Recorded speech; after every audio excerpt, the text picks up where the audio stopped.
सतसाहिब बंदी छोड़ सतगुरु रामपाल जी भगवान की जय हो। सतसाहिब भाई और बहनों, दया परमपिता परमात्मा की।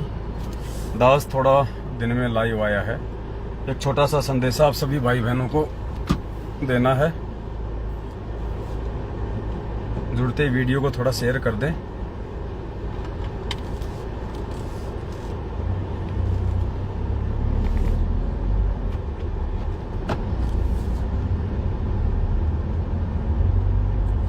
आप सभी भाई बहनों को अच्छे से पता है, आज से 2-3 दिन पहले यानी 8 मई 2022 को जयपुर से हम लुधियाना की सात संगति में गए थे पंजाब में।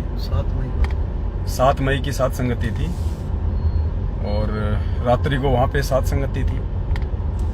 अगले दिन 8 मई को हमारे को दिल्ली सात संगति में जाना था, लेकिन दिल्ली की सात संगति में सतलोक आश्रम मैनेजमेंट हरियाणा ने आके और जो उत्पात मचाया वो वीडियो आप जी को दास ने शेयर कर दिया है, आप सब भाई बहनों को मालूम है। उसके बाद फिर हम झज्जर आ गए थे। झज्जर में सज्जन बहन है जो करोथा कांड के समय से पूज्य गुरुदेव जी से जुड़ी हुई हैं। फिर वहाँ हमने कल दिन में आके परमपिता परमेश्वर जी को भोग लगाया था, छोटी सी सात संगति हुई थी। उसके बाद हम लोग फिर जयपुर के लिए रवाना हो गए थे और दिल्ली की सात संगति में काफी भाई बहनों को चोटें भी आई हैं, क्योंकि इन लोगों ने बाहरी लोगों का सहयोग लेके उनको शराब वगैरह पिला के और भक्तों की पिटाई करवाई थी सत्सेवकों की, सतलोक आश्रम मैनेजमेंट हरियाणा वालों ने। आज सुबह सुबह दास के पास में झज्जर से सजन बहन का फोन आया और आधा घंटे तक बहन रोई है। बहन ने बताया कि जब दासी सुबह नित्य-नियम कर रही थी तो परमपिता परमेश्वर जी जो है प्रकट हुए मालिक, क्योंकि पुण्यात्मा हमें कोई शंका नहीं होनी चाहिए, कोई संकोच नहीं होना चाहिए। ये परमात्मा जिन्हें हाड़मास की देह में दिखाई देता है वो मूर्ख प्राणी है। परमात्मा कहते हैं, देही को सतगुरु कहे यो तो धुंधर ज्ञान, और 4 दाग आवे नहीं वाको सतगुरु जान। ये सौद स्वरूपी परमात्मा है सतगुरु रामपाल जी भगवान। तो परमेश्वर सुबह माई के वहां पे जो है प्रकट हुए। जैसे परमात्मा जिंदा महात्मा जी के रूप में धर्मदास जी के पास प्रकट हुए, नानक जी के लिए बेई नदी पे प्रकट हुए। ये वही परमात्मा है, हम इसको कोई दूसरा करके ना जाने।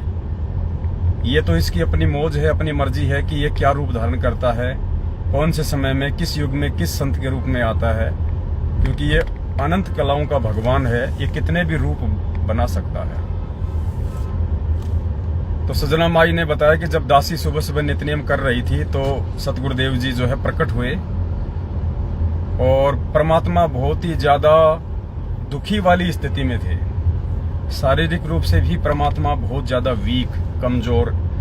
सजना माई की 2 बेटियां हैं। जो बड़ी बेटी है वो बचपन से ही वो पैरालाइसिस है, उसको लकवा मार गया था शायद, और पूरा शरीर उसका जो है बिल्कुल मतलब थोड़ा सा टेढ़ा मेढ़ा है, मतलब पतला है बिल्कुल।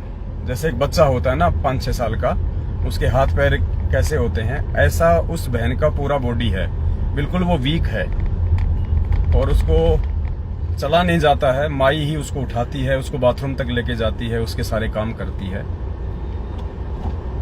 तो गुरुदेव नित्य-नियम जब बहन जब कर रही थी तो गुरुदेव हुए प्रकट और गुरुदेव बहुत ज्यादा दुखी थे, परमात्मा रो रहे थे। तो सजना माई भी रोने लग गई और माई ने दास को ये जो बातें बताई हैं रो रो के बताई है। आज रात्रि 8:30 बजे दास उसी का वीडियो चलाएगा। आधा घंटे माई से दास की बात हुई है। माई ने रो रो के सारी बातें बताई हैं। आधा घंटे तक जब तक माई ने बातें कंप्लीट नहीं की, माई रोती रही। तो माई ने बताया, वैसे माई शब्द दास एक सम्मान की दृष्टि से ले रहा है, बाकी तो इस भक्ति मार्ग में सब हमारी बहन है, चाहे बूढ़ी हो, चाहे जवान हो, चाहे छोटी हो, सब हमारी बहनें हैं। माई शब्द एक हरियाणा की लैंग्वेज के हिसाब से दास यूज कर रहा है। वैसे माई शब्द बोलना कोई गलत भी नहीं है, लेकिन अगर बहन बोला जाए तो ज्यादा उचित है। तो आधा घंटे तक जो सजना बहन है वो रोती रही, दास को सारी बातें उन्होंने बताई और गुरुदेव ने कहा कि बेटा जैसे तेरी ये बेटी है ना, देख इन लोगों ने मेरी ये हालत कर दी है यहाँ जेल में। और बेटा शारीरिक रूप से मैं बहुत ज़्यादा दुर्बल हो चुका हूँ। मुझे इन लोगों ने बहुत ज़्यादा दुखी कर दिया।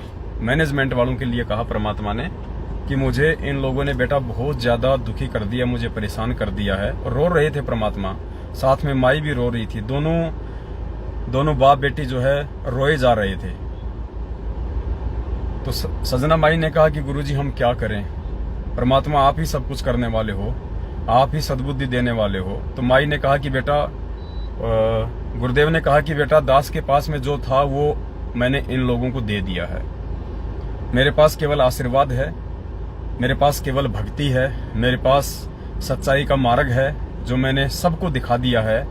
अब कोई ये सोचे कि मैं उड़ के सारे काम कर दूंगा, मैं एक जादूगर की तरह सारे काम कर दूंगा, बेटी वो मैं नहीं कर सकता, क्योंकि काल के साथ में मेरा अनुबंध है, मेरा एग्रीमेंट है। मैंने उसको वचन दिया है कि जो ज्ञान से मेरे होंगे मैं उन्हीं को संभालूंगा, जो अज्ञानी होंगे, जो मेरे वचनों पे नहीं चलेंगे, उनको मैं नहीं संभालूंगा। तो बेटा मैं जबरदस्ती नहीं कर सकता हूँ, मैं केवल ज्ञान दे सकता हूँ, सच्चाई का मार्ग जो है वो दिखा सकता हूँ। अब चलना तो आप लोगों को ही पड़ेगा। तो गुरुदेव ने रोते रोते कहा कि बेटा तुम अपने भाई बहनों को ज्यादा से ज्यादा समझाओ, उनको सत्य का मार्ग दिखाओ, उनको साथ संगतियों से जोड़ो। और फिर गुरुजी ने यह भी कहा कि बेटा जितना संगत तेजी से जागेगी, ये मैनेजमेंट वाले उतने ही ज्यादा राक्षस रूप धारण करेंगे।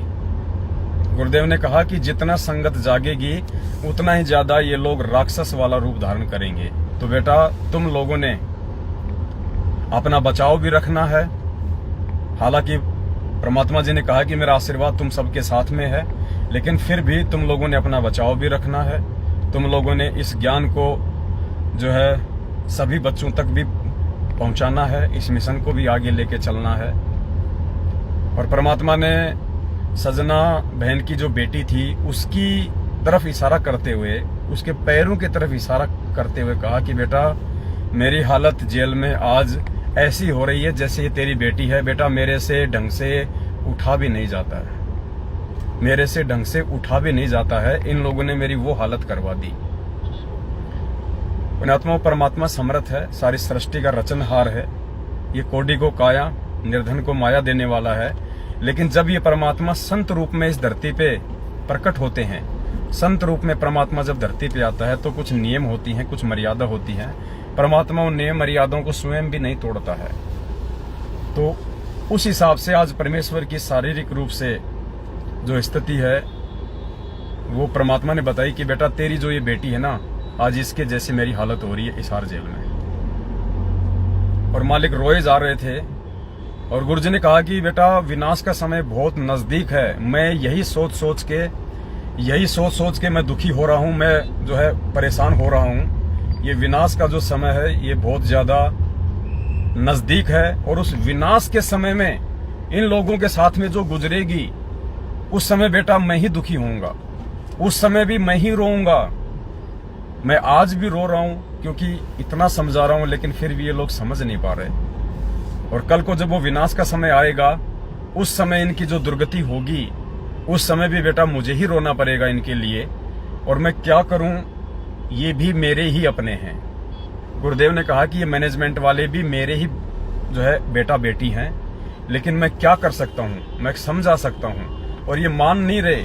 तो माई ने कहा कि परमात्मा आप इनको सद्बुद्धि दो, परमात्मा आप ही इनको समझा सकते हो। तो गुरुदेव ने रोते हुए कहा कि बेटी ये नहीं समझने वाले, ये लोग पूरी तरह से काल प्रेरित हो चुके हैं। बेटा ये अब नहीं समझने वाले हैं, इनका तो टूटना ही जो है अंत है, इससे पहले इनका कोई अंत नहीं है।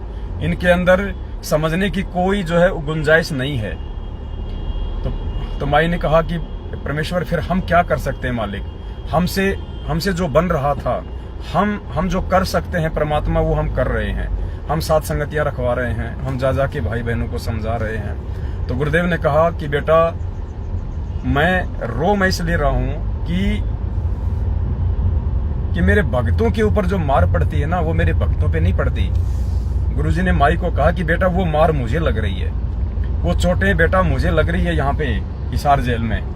और गुरुजी रो रहे थे लगातार आधा घंटे। माई ने कहा कि गुरुजी ने रोते रोते ही मेरे से सारा संवाद किया। गुरुजी ने कहा कि बेटा वो चोटें ये लोग भक्तों को नहीं मार रहे, ये चोटें वो लोग मुझे मार रहे हैं। रो रहे थे परमात्मा। और कहा कि बेटा जितना हो सके अपने भाई बहनों को समझाओ, उनको सत्य के मार्ग पे लेके आओ। और परमात्मा ने ये भी कहा कि बेटा ये लोग नहीं समझेंगे, ये लोग बिल्कुल भी नहीं समझ सकते। गुरुदेव ने कहा कि जैसे मैं 27 साल से मैं सत्य ज्ञान का प्रचार कर रहा हूं और मैं कोशिश कर रहा हूं कि जितने भी जो संत महात्मा हैं ये लोग समझ जाएं। ये लोग अगर मेरी बात को समझ जाएंगे तो इनके पीछे लाखों करोड़ों की संख्या में जो भोले भगत हैं वो अपने आप समझ जाएंगे। तो परमात्मा ने कहा कि बेटा जैसे वो साधु संत नहीं समझे, लेकिन उनके पीछे लगी हुई संगत धीरे धीरे समझ रही है। तो मालिक ने कहा कि ये मैनेजमेंट वाले जो हैं ये नहीं समझ सकते हैं बेटा, ये सही रास्ते पे नहीं आ सकते हैं, क्योंकि काल ने इनको पूरी तरह से इनको जकड़ लिया है। लेकिन इनके पीछे जो भोला भगत समाज है वो समझ सकता है, उनके अंदर समझने की गुंजाइश है, एक उम्मीद है। तो तुम अपने भाई बहनों को समझाओ ज्यादा से ज्यादा। पुण्यात्मा ये हकीकत है। माई ने आधा घंटे रो के वो रिकॉर्डिंग दास 8:30 बजे आज रात को, दास का जो फेसबुक पेज है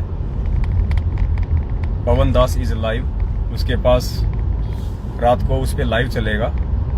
आप सभी भाई बहन रात्रि 8:30 बजे लाइव जुड़ना और हम अपने परमपिता परमात्मा की जो आंतरिक जो व्यथा है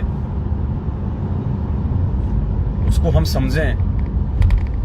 और एक बात और कही थी, माई ने बताया कि गुरुजी ने कहा कि बेटा रोते रोते कहा परमात्मा ने कि बेटा क्या अब की बार भी मैं खाली हाथ ही जाऊंगा, क्या अब की बार भी मुझे खाली हाथ ही जाना पड़ेगा। रोते रोते कहा परमात्मा ने क्या अब की बार भी मैं खाली हाथ ही जाऊं यहां से। इसका मतलब पुण्यात्मा अभी तक कोई एक भी आत्मा पूरी संगत में पूरी तरह से सतलोक जानने के लिए तैयार नहीं है। हम प्रोसीजर में हैं सारे, हम अभी भगत नहीं बने। अगर हम सत्सेवकों में भी यदि कोई एक भी ऐसी आत्मा होती जो वास्तव में आज गुरु जी को पूरी तरह से जो उनको परमात्मा मान के और अपने सतलोक जानने के लिए जो तैयार हो, तो भी परमात्मा शायद ये बात ना कहते कि क्या मुझे खाली हाथ ही जाना पड़ेगा। क्योंकि गुरुदेव ने कहा है सत्संगों में कि जब भी ये परमात्मा इस धरती पे आता है जिस भी समय, और मालिक कहते हैं कि यदि एक आत्मा भी मेरे ज्ञान को अच्छे से समझ के और मेरे साथ सतलोक जाने के लिए तैयार हो जाए तो मेरा मिशन, मैं अपना जो मेरा जो मिशन होता है मैं उसको सफल मानूं। लेकिन यहाँ से कोई जानने को तैयार ही नहीं होता। तो परमात्मा ने आज जो ये बात कही है ये हम सत्सेवकों के लिए भी एक बहुत बड़ा मतलब एक सोच का विषय है कि पुण्यात्माओं हम भी अभी तक सतलोक जाने वाली कैटेगरी में नहीं हैं। हमने भी अपने अंदर बहुत सारे जो है परिवर्तन करने पड़ेंगे। जो भाव, जो श्रद्धा, जो समर्पण एक शिष्य का अपने सतगुरु के प्रति होना चाहिए, शायद हम सत्सेवकों में भी नहीं है। वरना परमात्मा ये बात ना कहते कि बेटा अब की बार भी क्या मुझे खाली हाथ ही जाना पड़ेगा। तो भाई और बहनों, हमारा जो प्रथम जो मकसद है वो है परमात्मा जी की भक्ति, अपना आत्म कल्याण, और उसके बाद पुण्यात्माओं अपने भाई बहनों को समझाना जो भटके हुए हैं।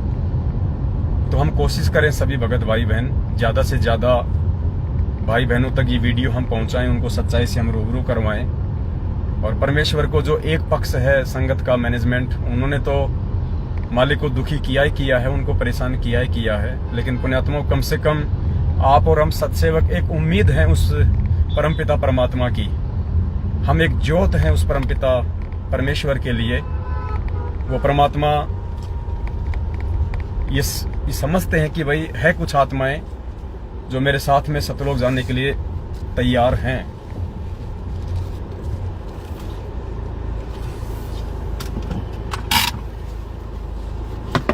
तो भाई और बहनों, रात्रि 8:30 बजे जो सजना बहन की और मुझ पवन दास की जो ऑडियो थी वो लाइव चलेगी। आप सभी भाई बहन रात्रि 8:30 बजे लाइव जुड़े। उस वीडियो को आप ज्यादा से ज्यादा आप शेयर करें और पुण्यात्माओं हम आगे बढ़े इस मार्ग में। देखो संघर्ष हमारे परमात्मा कर रहे हैं, संघर्ष हमको भी करना पड़ेगा, और बिना संघर्ष के हम परमात्मा को प्राप्त नहीं कर सकते। और ये निश्चित है, और परमात्मा ने भी संकेत किया है कि वो विनाश का समय बहुत ही जल्दी आने वाला है। जब माई ने दास को ये बात कही कि गुरुजी ने कहा कि बेटा उस विनाश के समय में मैं क्या करूंगा, मैं कैसे इनको बचाऊंगा, उस समय रोएंगे, ये चिल्लाएंगे और उस समय भी मुझे दुखी होना पड़ेगा, मुझे रोना पड़ेगा इनके लिए। तो दास ने माई को कहा कि माई बात बिल्कुल सही है, 2.5-3 साल ही बड़ी मुश्किल से बचे हुए हैं। अभी आ रहे हैं भैया, आ रहे हैं। 2.5-3 साल ही मुश्किल से हैं। तो माई ने कहा कि भगत जी 2.5-3 साल भी नहीं बचे हुए हैं। परमात्मा ने संकेत किया कि बेटी वो कभी भी समय आ सकता है, बिल्कुल नजदीक है वो विनाश का समय। तो पुण्यात्माओं, हम सत्सेवकों ने भी बहुत ज्यादा सोच समझ के, बहुत ज्यादा संभल के एक एक जो कदम है वो भक्ति मार्ग पे अब हमने रखना होगा। और साथ संगतियों में ये लोग आके झगड़ा करते हैं क्योंकि ये लोग पूरी तरह से राक्षस रूप को धारण कर चुके हैं।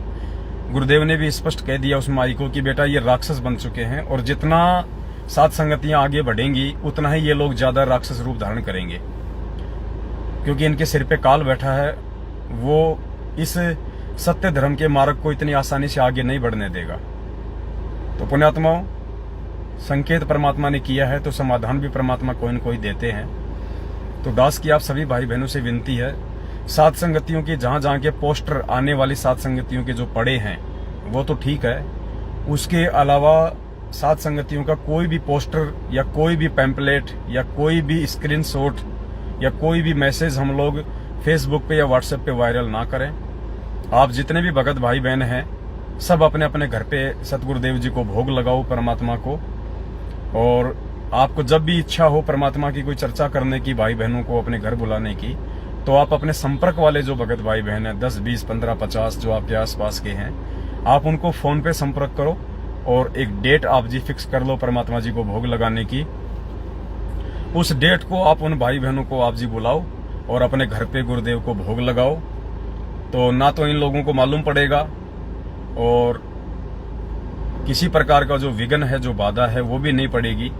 समाज में आड़ोसी पाड़ोसियों में हमारे पूज्य गुरुदेव जी का मजाक भी नहीं बनेगा, क्योंकि कोई नहीं जानता कि ये सत्सेवक कौन है, मैनेजमेंट कौन है। दुनिया ये कहेगी कि ये रामपाल जी के चेले हैं, देखो आपस में कैसे लड़ते हैं, झगड़ते हैं, दुनिया को शांति का संदेशा देते हैं। तो भले ही हम उम्र में छोटे हैं लेकिन ज्ञान में परमात्मा ने हमारे को सतलोक आश्रम मैनेजमेंट हरियाणा से ऊंचाई का जो है वो दर्जा दिया है। तो हम नहीं चाहेंगे कि हमारे परमात्मा की किसी भी प्रकार से कोई बदनामी हो। हमारे पास में सोशल मीडिया है, हम लाइव आके अपने भाई बहनों को हम सचेत करते रहेंगे, वीडियो वगैरह हम बनाते रहेंगे। साधन हमारे को परमात्मा ने दे दिए हैं, ये गाड़ी परमात्मा ने दिलवा दी है, और भी बहुत सारे आधुनिक जो उपकरण है जिनकी हमें आवश्यकता होगी संगत को जगाने के लिए, वो भी हम खरीदेंगे आने वाले समय में। तो हम इन चीज़ों का हम सदुपयोग करें, सोशल मीडिया का। और आप भाई बहन जितने भी संपर्क वाले सत्सेवक भाई बहन आपके पास में हैं, उन सबका आप एक रजिस्टर, एक डायरी मेंटेन कर लो। सबके नाम, जगह और फोन नंबर आप हमेशा नोट रखो जो भी आपके संपर्क में आता है। और नेक्स्ट टाइम जब भी आपको साथ संगति करनी हो, परमात्मा जी को भोग भंडारा लगाना हो, तो आप अपने भाई बहनों को मोबाइल से सूचित करो जिसकी आगे कोई सूचना ना हो। और 2 आप 5 भाई मिल जाओ, चाहे आप 10 हो, चाहे 20 हो, चाहे 4 भाई बहन हो या अपने परिवार के मेंबर हों, आप इस प्रकार से आप परमात्मा जी को भोग लगाएं। वैसे तो भोग परमात्मा जी को दास के घर पे तो रोज ही लगता है। सुबह सुबह थोड़ा सा हलवाराम का प्रसाद बना लिया जाता है, थोड़ा थोड़ा हल्का सा। सुबह सुबह परमात्मा को छोटी भोग की आरती के साथ रोज भोग लगता है। पिछले 2-3 महीने से परमात्मा ने दया बख्श रखी है। पिछले 2 साल से परमात्मा जी को हर सप्ताह भोग लगता था, अब रोज भोग लगता है परमात्मा को थोड़ा थोड़ा हलवाराम का। और बाकी भंडारे का तो लगता ही है छोटी आरती के साथ में, सुबह दोपहर शाम। आप भी यही प्रक्रिया अपनाओ। आप यदि रोज हलवाराम नहीं बना सकते, रोज भोग नहीं लगा सकते, कोई बात नहीं है। आपके घर में जो भोजन बनता है आप उसको परमात्मा के दरबार के आगे लग के आप जी छोटी आरती कर लो।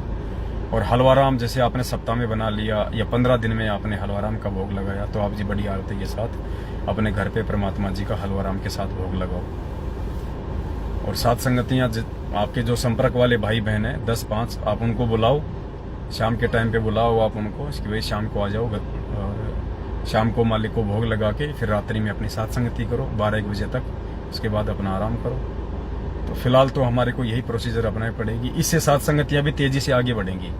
क्योंकि मान लो जी अब जैसे जयपुर में साथ संगति है, हमने मैसेज डाल दिया, कोई बिहार से आ रहा है, कोई पंजाब से आ रहा है, तो एक हमारे भगत भाइयों का एक समय भी बचेगा और जो दूर दराज के भाई बहन किसी कारणवश, चाहे उनके पास समय की कमी हो, चाहे उनके पास में पैसे की कमी हो, जो दूर की साथ संगतियों में नहीं आ सकते हैं, तो वो भाई बहन आसपास की साथ संगतियों में शामिल हो जाएंगे। तो इससे भगत और ज्यादा जुड़ेंगे, ये मिशन और ज्यादा जो है ये तेजी से आगे बढ़ेगा। तो कुछ वो तरीके हम अपनाएं जो परमात्मा हमारे को सद्बुद्धि देके हमारे से लागू करवाना चाहते हैं। तो अब आगे कोई भी साथ संगति जिसने भी रखवानी हो, तो वो सबसे पहले तो मर्यादाओं का ध्यान रखे। जिस घर में मर्यादा नहीं होगी, आप यकीन मान के चलना वहां पे विघ्न आएगा, और जिस घर में मर्यादा होंगी वहां पे साथ संगति में कोई विघ्न नहीं आएगा। पुण्यात्माओं, भले चाहे दिल्ली की साथ संगति हो, जरूर कोई न कोई मर्यादा वहां पे टूटी है। हालांकि हमें नहीं पता था, लेकिन जिस बहन ने रखवाई है, हो सकता है कोई न कोई त्रुटि हो सकती है। अन्यथा ऐसा नहीं हो सकता कि आरती के बीच में ये लोग और भगतों के साथ में मारपीट शुरू कर दें। आरती के बीच में, भोग आरती के बीच में मारपीट शुरू नहीं हो सकती। हम भी लुधियाना गए थे, आराम से साथ संगति हुई है, कोई दिक्कत नहीं हुई। वो वीडियो अब लाइव चलेगा रात को, सजना माई की ऑडियो के साथ में ऐड किया है, वो रात को लाइव चलेगा 8:30 बजे।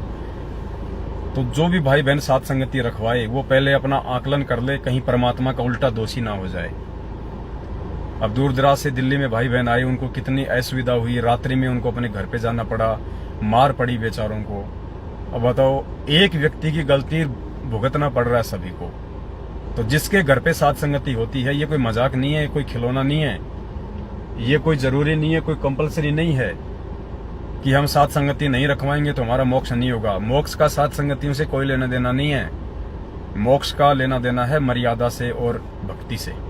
तो मर्यादा होंगी तो साथ संगति सफल होगी।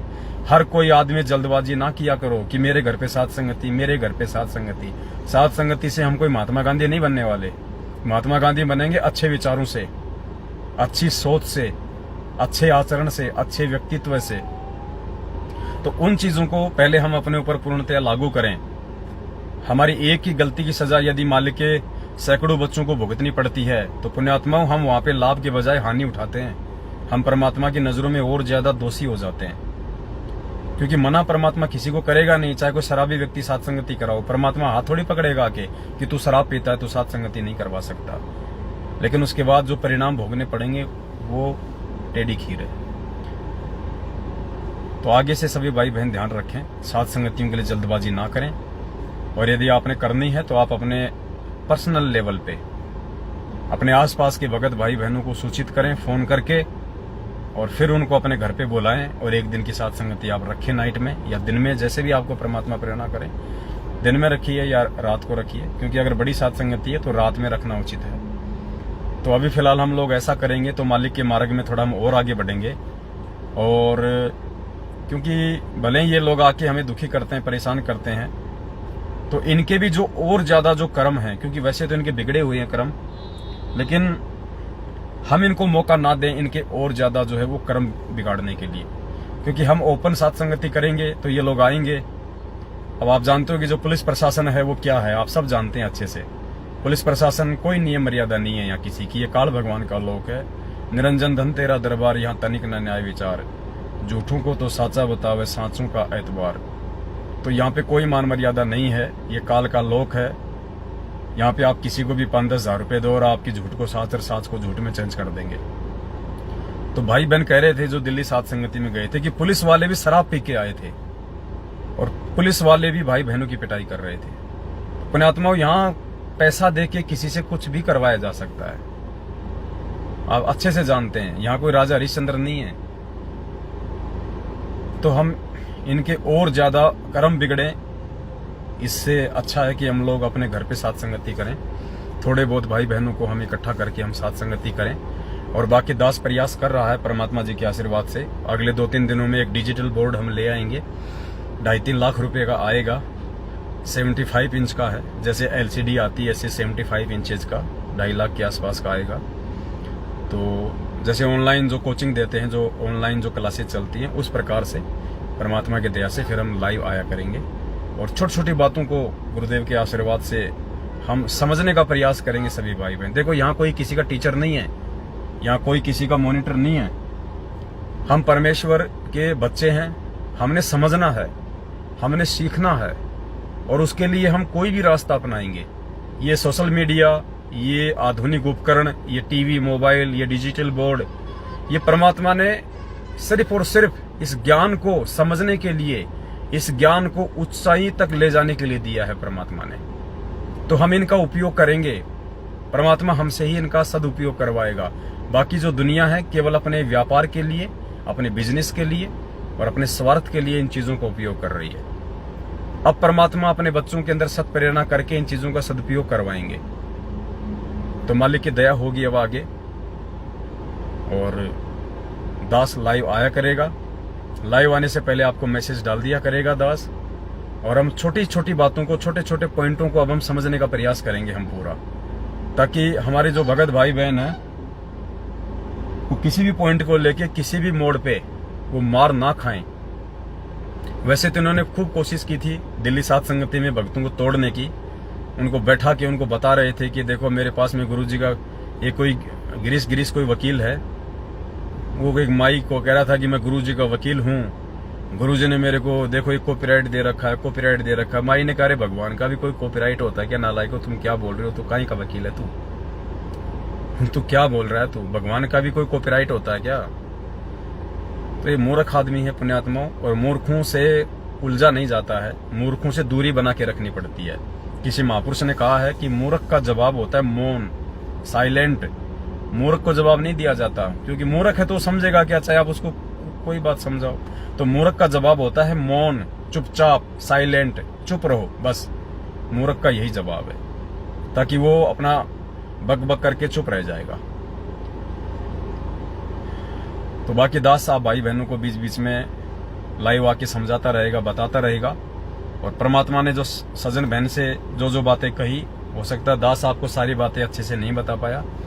तो आज रात को 8:30 बजे दास उस ऑडियो को एक वीडियो के साथ में लाइव प्ले करेगा। तो रात्रि 8:30 बजे आप जी सभी भाई बहन लाइव जुड़ना, और परमात्मा दया बख्शेंगे। बहुत सारी चीजें आपके समझ में आएंगी। माई भी रो रही थी, परमात्मा भी रो रहे थे। और वास्तव में पुण्यात्माओं, इसमें तो कोई शक नहीं है कि परमात्मा जी की शारीरिक स्थिति है बिल्कुल वीक है। थोड़े दिन पहले एक बरवाला के भाई हैं, उनको भी परमात्मा ने ऐसे ही जो है दर्शन दिए थे और कहा था कि बेटा मेरे से उठ के खाट पे भी नहीं बैठा जा रहा है। इन लोगों ने मेरे साथ में वो किया। तो पुण्यात्मा, हमने हर प्रकार से अब मर्यादा में रहना होगा। ये कुत्ता भी पूरी कोशिश करेगा परमात्मा जी के आशीर्वाद से, मालिक से भीख मांगेगा कि परमात्मा यदि कोई त्रुटि हो रही हो छोटी मोटी कोई मान मर्यादाओं में, तो परमात्मा दास पे मेहर बख्शना, परमात्मा दास पे रजा करना मेरे मालिक, और पूरी तरह से जो है हम पे मेहर बना के रखो। इतना जरूर है, माई से जो बात हुई तो परमात्मा ने ये जरूर कहा कि मेरे जो सत्सेवक बच्चे हैं, ये जो सात संगतियां, इनको ज्यादा से ज्यादा इनको आगे बढ़ाओ।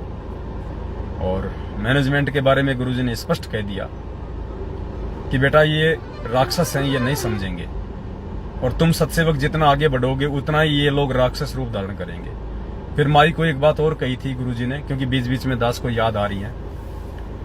माई से जो सजन बहन है उससे गुरुजी ने कहा था कि बेटा तू जाके मेरे घर वालों को समझा।